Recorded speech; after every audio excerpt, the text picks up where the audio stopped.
Video के इस भाग में हम अमेरिकी लेखक रॉबर्ट ग्रीन की 1998 में प्रकाशित पुस्तक द 48 लॉज ऑफ पावर अर्थात शक्ति के 48 नियम के नियम 20 किसी के पिट्ठू न बने के बारे में जानकारी दे रहे हैं। इस नियम अंतर्गत लेखक के विचार यह है कि मूर्ख व्यक्ति ही हमेशा पिट्ठू बनने के लिए दौड़ लगाता है। खुद के अलावा किसी भी व्यक्ति के पाले में न जाएं। अपनी स्वतंत्रता कायम रखकर आप दूसरों के स्वामी बन जाते हैं, उनमें मनमुटाव फैलाते हैं और उन्हें अपनी तरफ दौड़ाते हैं। 1948 में treasury of Jewish folklore Nathan Ausubel द्वारा संपादित कहानी ईर्ष्या की कीमत। जब एक गरीब औरत बाजार में पनीर बेचने के लिए खड़ी थी तो बिल्ली आई और एक पनीर का एक टुकड़ा उठाकर ले गई। यह देखकर एक कुत्ते ने बिल्ली से वह टुकड़ा छीनने की कोशिश की। बिल्ली भी अड़ गई। दोनों में घमासान लड़ाई होने लगी। कुत्ता भौंकने और काटने लगा। बिल्ली थूकने और खरोचने लगी। लेकिन उनके युद्ध का कोई नतीजा नहीं निकला। आखिरकार बिल्ली ने सुझाव दिया, हम लोमड़ी के पास चलते हैं और उससे यह मामला सुलझवाते हैं। कुत्ते ने कहा, ठीक है। वे दोनों लोमड़ी के पास गए। लोमड़ी ने किसी न्यायाधीश की तरह उनके तर्क सुने। उसने उन्हें फटकारते हुए कहा, मूर्ख जानवरों, तुम दोनों लड़ते क्यों हो? अगर तुम दोनों चाहो तो मैं इस पनीर को 2 हिस्सों में काट देती हूं। इससे तुम दोनों संतुष्ट हो जाओगे। बिल्ली और कुत्ते ने इस बात पर कहा, ठीक है। लोमड़ी ने अपना चाकू निकाला और पनीर को 2 हिस्सों में काट दिया, लेकिन लंबाई की तरफ से काटने के बजाय उसने इसे चौड़ाई की तरफ से काटा।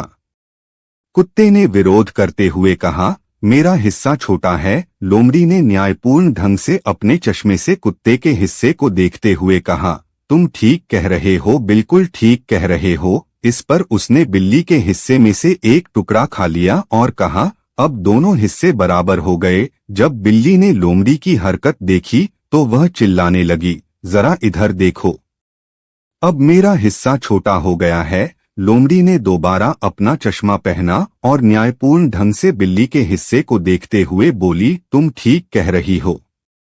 1 मिनट रुको, मैं इसे ठीक कर देती हूँ। और उसने कुत्ते के पनीर में से एक कौर खा लिया। यह सिलसिला काफी समय तक चला और लोमड़ी कभी कुत्ते का तो कभी बिल्ली का हिस्सा खाती रही। अंत में उसने उनकी आंखों के सामने ही उनका सारा चीज खा लिया। A treasury of Jewish folklore Nathan Ausubel द्वारा संपादित 1948। शक्ति की कुंजी। चूंकि शक्ति काफी हद तक दिखावे पर निर्भर करती है, इसलिए आपको ऐसी तरकीबें सीखना चाहिए जिनसे आपकी प्रतिष्ठा बढ़े। किसी व्यक्ति या समूह का पिट्ठू न बनना एक ऐसी ही तरकीब है। जब आप पिट्ठू नहीं बनते हैं तो इससे सामने वाले को गुस्सा नहीं आता है, बल्कि उसके मन में आपके प्रति सम्मान उत्पन्न होता है। आप तत्काल शक्तिशाली बन जाते हैं, क्योंकि आप उस समूह या व्यक्ति के प्रलोभन या बंधन से दूर रहते हैं जो ज्यादातर लोग नहीं कर पाते हैं। शक्ति का यह आभामंडल समय के साथ बढ़ता जाता है। जब स्वतंत्र होने की आपकी छवि बढ़ती है तो ऐसे लोगों की संख्या बढ़ती जाती है जो आपको अपना पिट्ठू बनाना चाहते हैं और आपसे निष्ठा की उम्मीद रखते हैं। इच्छा वायरस की तरह होती है। अगर हम देखते हैं कि दूसरे लोग किसी को अपने साथ जोड़ना चाहते हैं तो हम भी उसे अपने साथ जोड़ना चाहेंगे। जिस पल आप पिट्ठू बन जाते हैं या समर्पित हो जाते हैं, यह जादू खत्म हो जाता है। आप भी बाकी सबकी तरह बन जाते हैं। लोग आपसे समर्पण करवाने के लिए सभी तरह के उचित अनुचित उपाय आजमाएंगे। वे आपको तोहफे देंगे, आप पर एहसानों की बौछार करेंगे, सिर्फ इसलिए ताकि आप उनके एहसानों के बोझ तले दब जाएं। दूसरे आप पर ध्यान दें, इस बात को प्रोत्साहित करें, उनकी रुचि को प्रेरित करें, लेकिन किसी भी कीमत पर उनके पिट्ठू न बने। अगर आप चाहे तो तोहफों और एहसानों को स्वीकार कर सकते हैं, लेकिन इस बारे में सतर्क रहे कि आप अपने मन में किसी का पक्ष न लें। आप खुद को कृतज्ञ मानने की गलती हरगिज न करें। बहरहाल याद रखें, आपका लक्ष्य लोगों को दूर रखना नहीं है या ऐसा दिखना नहीं है कि आप किसी के हो ही नहीं सकते।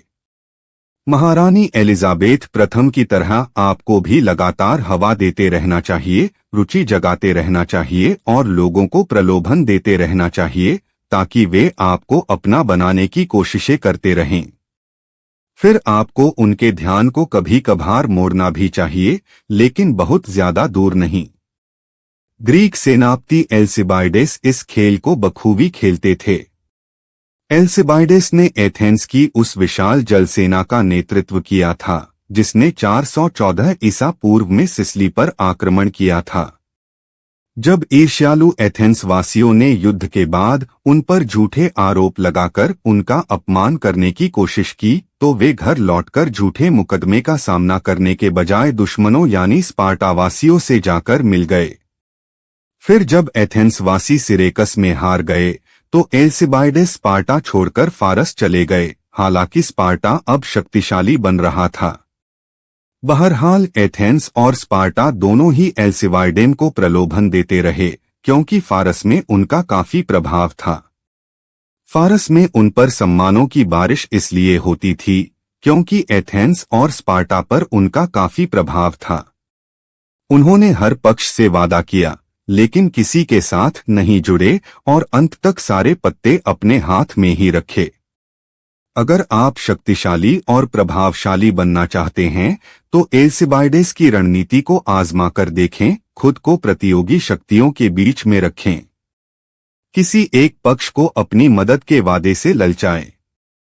दूसरा पक्ष जो हमेशा अपने दुश्मन से आगे निकलना चाहता है, अपने आप आपका पीछा करने लगेगा। जब दोनों ही पक्ष आपका ध्यान खींचने के लिए आपस में जूझेंगे तो आप बहुत प्रभावशाली और योग्य दिखने लगेंगे। किसी एक पक्ष में जल्दी से शामिल हो जाने के बजाय अधबीच की स्थिति में आपके पास ज्यादा शक्ति होगी।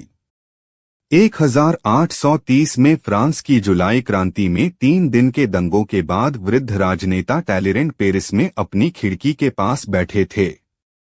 उन्हें घंटी बजने की आवाज सुनाई दी, जो इस बात का संकेत थी कि दंगे खत्म हो चुके हैं। उन्होंने एक सहयोगी की तरफ मुड़ते हुए कहा, वाह, घंटियां बज रही हैं। हम जीत रहे हैं, सहयोगी ने पूछा। हमसे आपका क्या मतलब है, महाशय? उसे चुप रहने का इशारा करते हुए टैलेरेंट ने जवाब दिया, अब आगे एक शब्द भी मत बोलना। मैं तुम्हें कल बताऊंगा कि हम का क्या मतलब है। वे अच्छी तरह जानते थे कि सिर्फ मूर्ख व्यक्ति ही जल्दबाजी में किसी स्थिति में उतरते हैं और बहुत जल्दी पिट्ठू बनकर अपनी रणनीतिक कुशलता गवा देते हैं। इस स्थिति में लोग आपका सम्मान भी कम करते हैं। वे सोचते हैं कि चूंकि आप उनके साथ इतनी आसानी से जुड़ गए हैं, इसलिए आप कल किसी दूसरे के साथ भी इतनी ही आसानी से जुड़ जाएंगे। एक पक्ष के पिट्ठू बनने से आप समय का लाभ नहीं उठा पाते हैं और इंतजार की दौलत से वंचित रह जाते हैं। दूसरों को इस या उस समूह के प्रेम में पड़ने दें। आप न तो भागें, न ही अपना दिमागी संतुलन खोए। तस्वीर ध्यान, इच्छा और आराधना का केंद्र। किसी भी पक्ष में शामिल न होना, बल्कि उन्हें आपस में लड़कर मामला सुलझाने के लिए प्रोत्साहित करना। महारानी एलिजाबेथ अपने चारों तरफ घूमने वाले दरबारियों को ग्रहों की तरह रखती थीं। वे उनकी कक्षा में घूमना छोड़ नहीं सकते थे, लेकिन वे उनके और करीब भी कभी नहीं पहुंच सकते थे। विशेषज्ञ बाल्तेशर ग्रेशियन 1601 से 1658 की राय, किसी भी व्यक्ति के पक्ष में रहने का वायदा न करें, क्योंकि यह किसी दूसरे व्यक्ति का गुलाम बनना है। स्वतंत्रता किसी भी तोहफे से ज्यादा मूल्यवान होती है। आपको यह कोशिश नहीं करनी चाहिए कि आप किसी एक व्यक्ति पर ही निर्भर रहें, बल्कि आपको यह कोशिश करनी चाहिए कि कई लोग आप पर निर्भर रहें। सबसे बढ़कर खुद को सभी वायदों और एहसानों से मुक्त रखें। ये सामने वाले की चालें हैं ताकि वह आप पर हुकूमत कर सके। वीडियो के इस भाग में हमने शक्ति के 48 नियम के नियम 20 किसी के पिट्ठू न बने के बारे में विस्तार से जाना। वीडियो के अगले भाग में हम नियम 21 मूर्ख बनाने के लिए मूर्ख बनने का नाटक करें, सामने वाले से ज्यादा मूर्ख दिखें के बारे में विस्तार से जानेंगे। आपको इस वीडियो में दी गई जानकारी अच्छी लगी हो तो चैनल को लाइक, सब्सक्राइब करें और बेल आइकन को भी दबाएं जिससे मेरे आने वाले अगले वीडियोस की जानकारी आपको मिल सके।